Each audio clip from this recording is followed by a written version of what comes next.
Alors de quoi allez-vous nous parler ce soir?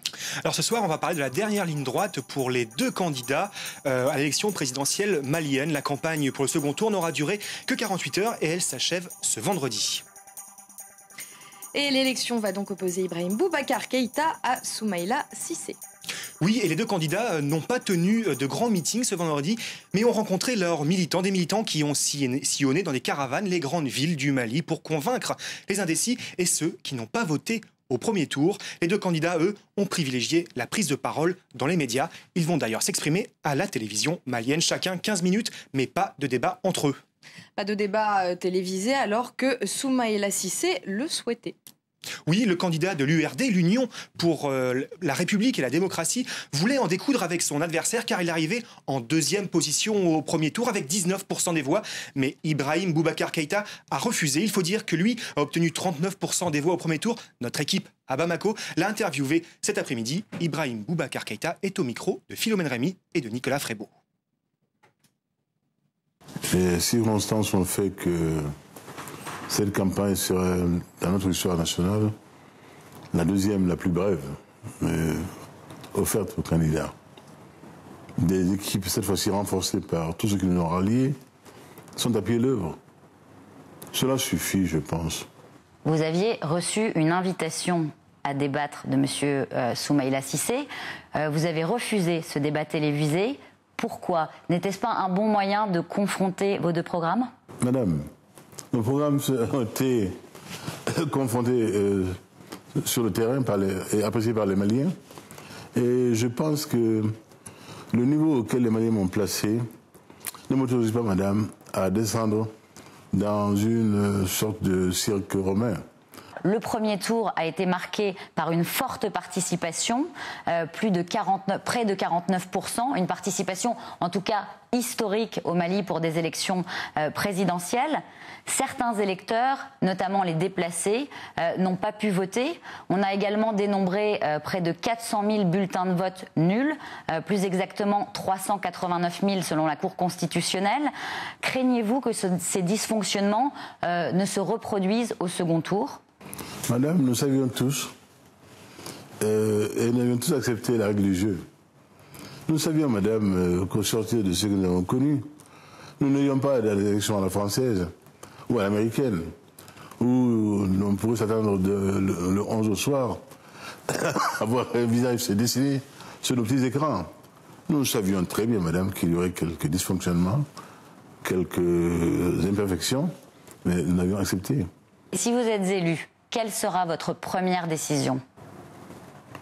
L'une des premières priorités, madame, sera de poursuivre ce qui a été entrepris, notamment le prolongement de l'accord dit de Ouagadougou, accord préliminaire, qu'il va falloir transformer en accord définitif de paix, mais cette fois-ci de paix réelle et non factice.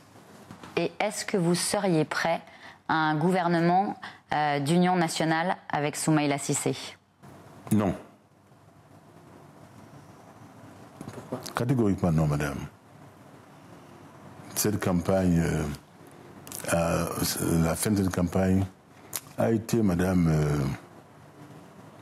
truffée d'outrances qui vont rendre difficile certaines choses. L'opposition au Mali sera respectée, madame. Elle aura tous les privilèges et tout ce qui peut contribuer à faire que dans un pays, il y ait un pouvoir et une opposition. Cela, je pense également, est quelque chose que nous devons à la démocratie. On nous a assez reproché notre fameux consensus mou à la malienne qui nous a conduit là où il nous a conduit. Donc souffrez qu'au sortir de cette crise-là, madame, nous fassions désormais autrement.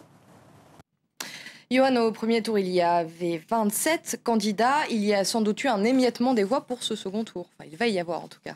Oui, c'est le risque, effectivement. La bataille des ralliements a donc fait rage jusqu'au dernier moment.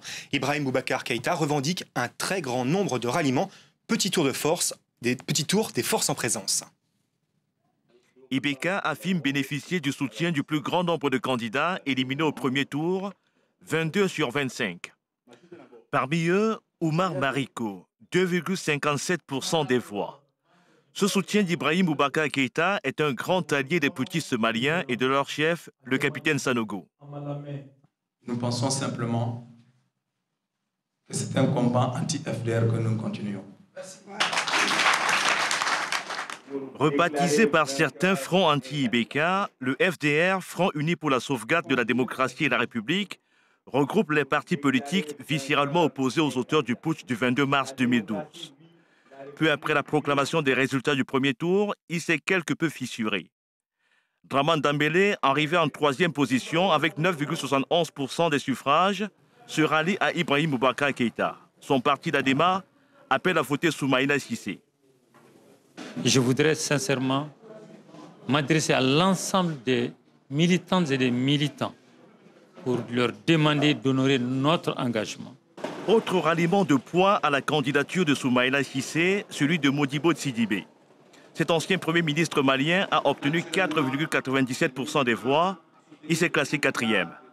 Je sais pouvoir compter sur les partis politiques engagés à mes côtés et sur les centaines d'organisations, ainsi que sur les dizaines de milliers de militants qui ont porté avec moi l'espoir d'un renouvellement en profondeur de nos méthodes de gouvernance. La campagne pour le second tour de la présidentielle au Mali a quelque peu été terne. Pas de grands meetings. Elle s'achève ce vendredi soir. Et la participation au premier tour a été importante. 47% des inscrits se sont exprimés. C'est une première dans une élection malienne. Oui, mais il y a eu des dysfonctionnements comme ces 400 000 bulletins déclarés nuls car mal remplis. De nombreuses ONG sillonnent les quartiers pour inciter les Maliens à voter et les aider dans leurs démarches électorales. Notre envoyé spécial Roméo Langlois a suivi l'une d'entre elles. Il s'agit de SOS Démocratie qui milite pour la fin des vieilles pratiques. Regardez son reportage. En ce jour férié à Bamako, personne ne travaille, ou presque. La journée commence à peine et les bénévoles de SOS Démocratie ont déjà reçu plus d'une centaine d'appels.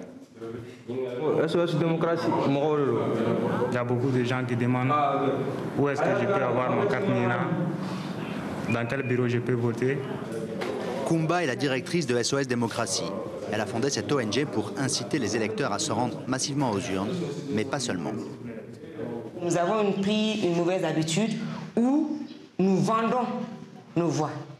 En prenant des pagnes, en prenant du thé ou seulement en prenant des consignes de vote même auprès d'un aîné. Et mais SOS Démocratie s'est donné l'objectif vraiment de pouvoir sensibiliser, communiquer avec la base afin de pouvoir vraiment se départager un peu de ces mauvais comportements.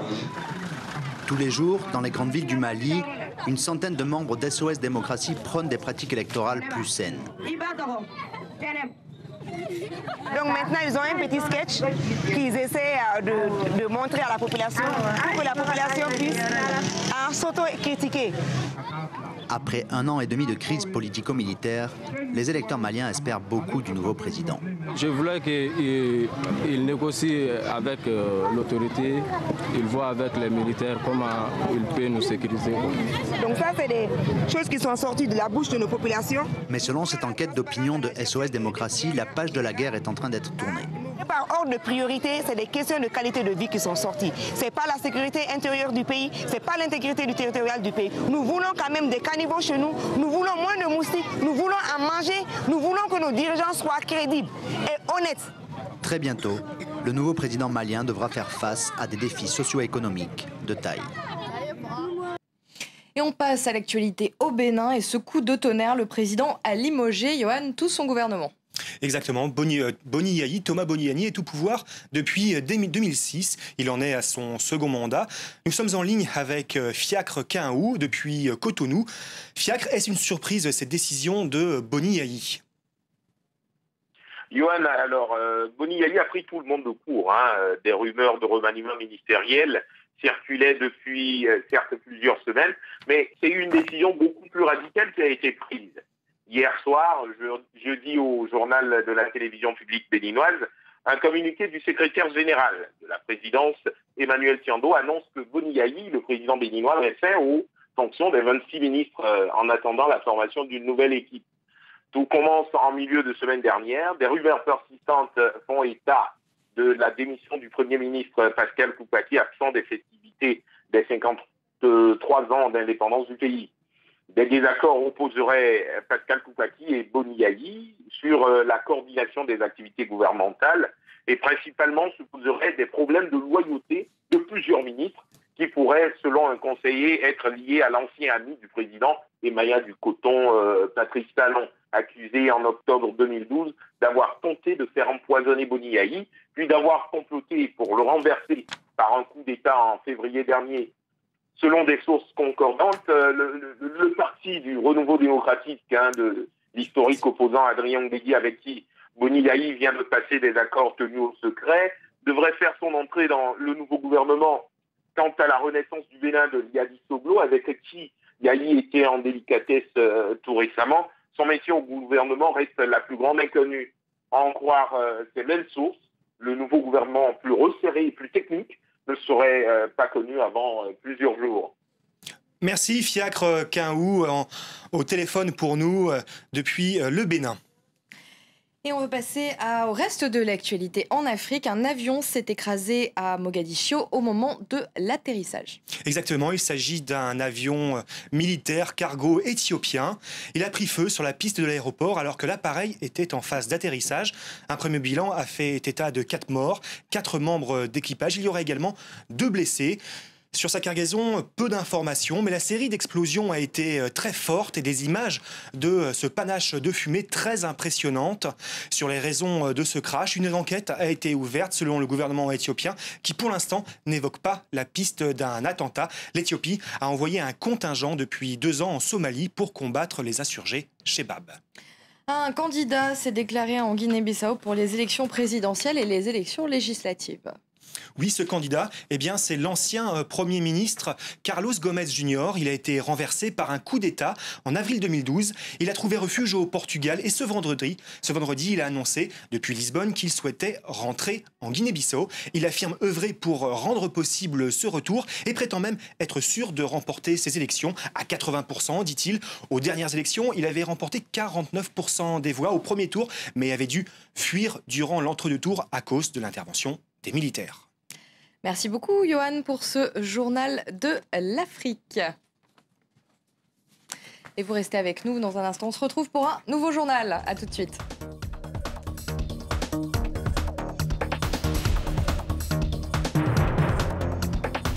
Paris time. Les équipements qui exportent le pétrole. Reste à savoir maintenant comment. It's a very entertaining film. Finish ahead of the team sky. If you haven't left.